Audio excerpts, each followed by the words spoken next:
আসসালামু আলাইকুম। সবাই কেমন আছেন? আশা করছি আল্লাহর রহমতে সবাই সুস্থ আছেন, ভালো আছেন। আলহামদুলিল্লাহ আমরাও ভালো আছি। আরও একটি নতুন ভিডিও দেখার জন্য আপনাদের সবাইকে আমন্ত্রণ জানাচ্ছি। আশা করছি আমার আজকের ভিডিওটি আপনাদের কাছে খুব ভালো লাগবে। আমার আজকের ভিডিওটা আমি সকাল থেকে স্টার্ট করেছি, আর এখানে হচ্ছে আমি সকালের নাস্তা বানানোর জন্য চলে এসেছি।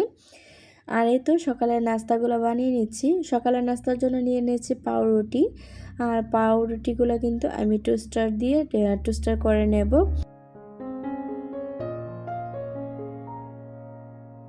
আর টোস্টার করার আগেই হচ্ছে আমি পাউরুটির সাইডগুলো একটু শক্ত টাইপের যেগুলো থাকে সেগুলো কেটে নিচ্ছি। এগুলো যদি কাটা হয় না তাহলে সুন্দর করে কিন্তু টোস্টার করা হয়ে যায়। আর এই তো আমি রুটিগুলো কেটে নিয়েছি, তারপর হচ্ছে এখানে আমি টাইমারটা সেট করে দিচ্ছি। আসলে আমি টোস্টার দিয়ে কখনোই বাজিনি, ফার্স্ট টাইম বাজতেছি, জানি না কতটুকু হবে কি না। তো আমি হচ্ছে 3-এর মধ্যে দিয়ে দেখতেছি যে কতটুকু হয়। তো যখন আমি 3-তে দিয়েছি, এই তো পাউরুটিগুলো একটু বেশি পুড়ে গিয়েছে মনে হচ্ছে আমার কাছে। তাই হচ্ছে এখন আমি যেগুলো বেজে নেব সেগুলো হচ্ছে একটু কমিয়ে দেব। এখন দিয়ে দিয়েছি 2-এতে। তো এখন দেখি কতটুকু পর্যায়ে হয়। তো এই যে দেখুন, দেখেই বোঝা যাচ্ছে যে আগেরগুলো কিন্তু একটু পুড়ে গিয়েছে, আর এখন এগুলো কিন্তু পারফেক্টভাবে হয়েছে। আর রুটিগুলো না মানে অনেকটাই মচমচে হয়েছিল, খেতেও কিন্তু খুব ভালো লেগেছিল।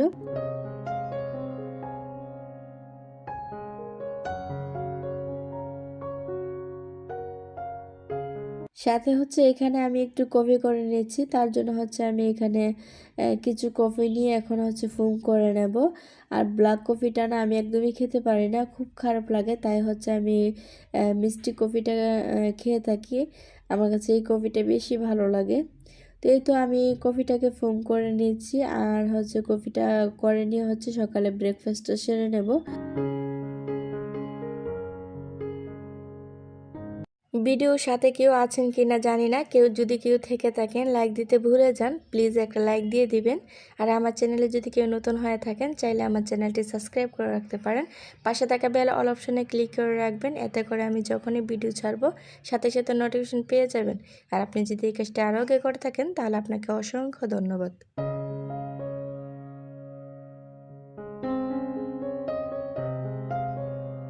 সকালবেলা নাস্তাটা শেষ করি হচ্ছে আমি আজকে আর অন্য কোনো কিছু করব না। তো তার মাঝে হচ্ছে আজকে একটু কিচেনটাকে ক্লিন করে নিচ্ছি। কিচেন ক্লিন বলতে পুরো কিচেনটাকে ক্লিন করব না, কিচেনের রান্নার পাশে যে জানালাটা আছে জানালাটাকে একটু ক্লিন করে নেব। এই জানালাটা আমি কিছুদিন পর পর ক্লিন করে থাকি, কারণ হচ্ছে যেহেতু রান্না করি, রান্নার পাশের চুলাটা অনেকটি ছিটা পড়ে থাকে, মানে অনেকটি ময়লা হয়ে যায় আর তেল কাজটা পড়ে যায়। তাই হচ্ছে আমি চেষ্টা করি সবসময় মানে জানালাটা পরিষ্কার করে রাখার। আসলে আমার না প্রচুর পরিমাণ ঠান্ডা লেগে আছে, শ্বাসকষ্ট হয়ে আসতেছে, কারণ কথা বলতে পারতেছি না, কথা বলাটা খুবই কষ্ট লাগছে। তাই হচ্ছে আমি এরকম ভয়েস দিতে চাচ্ছি না, কারণ একটু নিঃশ্বাস জুড়ে নিয়ে কথা বলতে গেলে না খুব খারাপ লাগে।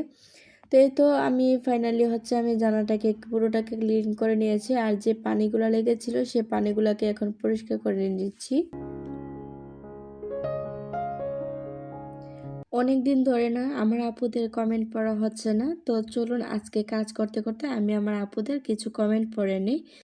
সামিরাস লাইফস্টাইল ব্লগ আইডি থেকে আপু কমেন্ট করেছেন, আসসালামু আলাইকুম আপু। ওয়ালাইকুম আসসালাম আপু, তোমার শখের জিনিসগুলো খুব সুন্দর হয়েছে, কেকটা তো মাশাল্লাহ খুব সুন্দর হয়েছে আপু, ভালোবাসা দিয়ে দেখে নিলাম।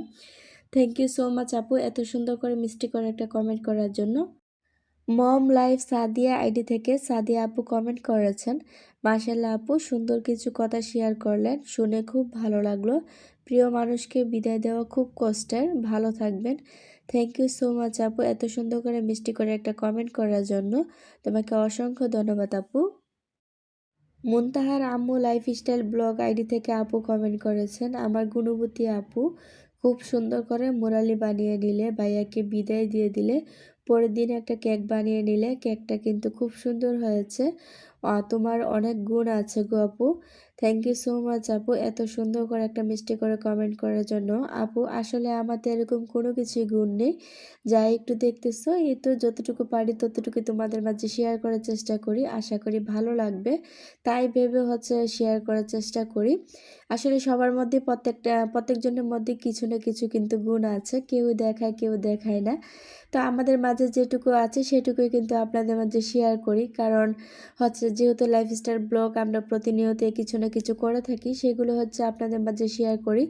তো সেগুলো আশা করি যে আপনাদের ভালো লাগবে, তাই ভেবে শেয়ার করি। তো আশা করি আপনারা মানে আমার ভিডিও দেখে আপনাদের কাছে কিছু না কিছু হলে ভালো লাগবে, বা দেখতে দেখতে ভালো লাগবে। তো সেই ভালো লাগা থেকেই যদি লাইক দিতে ভুলে যান, প্লিজ আপুরে একটা লাইক দিয়ে দিবেন। বাংলাদেশি ব্লগার মিতু আইডি থেকে মিতু আপু কমেন্ট করেছেন, আমার হাজব্যান্ড প্রবাসী না, তারপরও 2-1 দিনের জন্য কোথাও গেলে খুব কষ্ট হয়। আপু তোমরা যারা প্রবাসী বউ তাদের তো অনেক কষ্ট। থ্যাংক ইউ সো মাচ আপু, এত সুন্দর করে একটা মিষ্টি করে কমেন্ট করার জন্য। আর এই কষ্টটা না আপু, আসলে আমরা যারা প্রবাসী বউ তারাই একমাত্র বুঝি, কারণ আমাদের তো ধৈর্য ধরে থাকতে হয়, সেই কারণে হয়তো আমরা বুঝি। তবে আমাদের যেরকম ধৈর্য আছে আলহামদুলিল্লাহ, তেরকম সুখও কিন্তু আছে। তো আল্লাহর কাছে কিন্তু কষ্টেরও শেষ নেই, সুখেরও শেষ নেই, আল্লাহ চাইলে সব কিছুই আমাদেরকে দিতে পারে। কারণ আমরা নারী, আমরা ধৈর্য ধরে সব কিছু সহ্য করতে পারি, আবার কষ্টও সহ্য করতে পারি, আমাদের সব কিছুই সহ্য করে নিতে হয়। এই তো সকালে নাস্তা শেষ করে তারপরে পুরো কিচেনটাকে গুছিয়ে নিয়েছি। তারপরে এখানে কিছু তেজপাতা ছিল, তো অনেক দিন ধরে রেখে দিয়েছিলাম কাগজের মধ্যে, তো এখানে এখানে পড়ে থাকে, তো এগুলো গুছিয়ে রাখবো রাখবো করে রাখা হচ্ছিল না, তাই ভাবলাম আজকে যেহেতু সময় পেয়েছি এগুলো একটু করে সেরে নেই।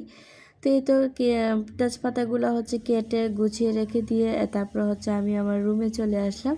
আর রুমটা অনেক দিন ধরে গুছাবো করে গুছানো হচ্ছিল না, তাই আজকে গুছাবো। আর আপনাদের ভাইয়া তো চলে গিয়েছে, এখন সব কিছুই চেঞ্জ করে ফেলবো। ঘরের একটা মানুষ চলে গিয়েছে, মনে হচ্ছে পুরো ঘরটি খালি হয়ে গিয়েছে। আসলে মানুষ এরকমই, তাই না, যে আমাদের কাছে থেকে 2-1 দিনের জন্য এসে অনেকটাই মায়া বাড়িয়ে দিয়ে যায়।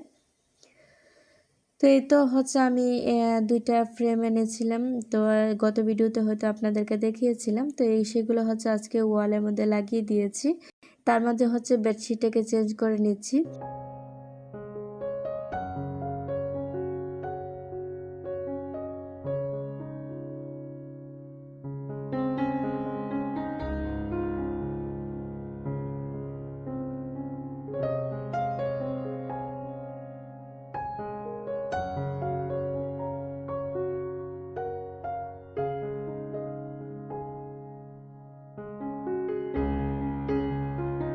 তো এই তো পুরো ঘরটাকে আমি ঝেড়ে গুছিয়ে নিয়েছি, আর ফার্নিচারগুলোও কিন্তু মুছে নিয়েছি। আসলে সব কিছু ক্যামেরা বন্দি করিনি, অল্প অল্প করে আপনাদের মাঝে শেয়ার করেছি।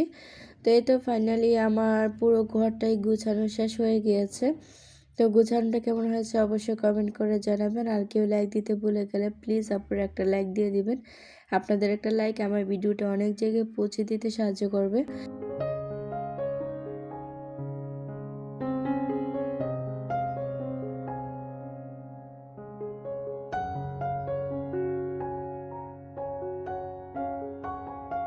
গত ভিডিওতে একটা কেক দিয়ে খেয়েছিলাম, তো সেই কেকটাকে আপনারা সবাই অনেক পছন্দ করেছেন।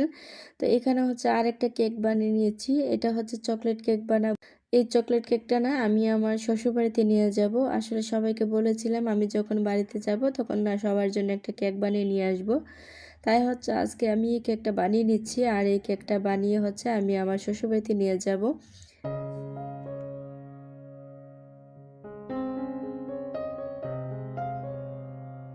কেকটা না আসলে অনেকটাই সফট হয়েছিল, তো এই তো আপনাদের মাঝে হয়তো এরকমভাবে শেয়ার করতে পারিনি, একটু শর্টকাটভাবে আপনাদের মাঝে শেয়ার করেছি। ফাইনালি চকলেট কেকটা কেমন হয়েছে অবশ্যই কমেন্ট করে জানাবেন। এই তো কেকটা বানানো হয়ে গিয়েছিল, আর হ্যাঁ সত্যি কেকটা কিন্তু সবাই অনেক পছন্দ করেছিল। তো এই তো আমি কেকটা বানানো শেষ করে নিয়েছি আর তারপরে হচ্ছে আমি একটু ছাদে গিয়েছিলাম। তো ছাদের সূর্যটা দেখে না আমার কাছে এতটাই ভালো লেগেছে, তাই ভাবলাম একটু ভিডিও করে নিই। তো আজকের মতো ভিডিওটা এখানে শেষ করে দিই। সবাই ভালো থাকবেন, সুস্থ থাকবেন। আর আবার দেখা হবে নতুন কোনো ভিডিওতে। আল্লাহ হাফেজ। আসসালামু আলাইকুম।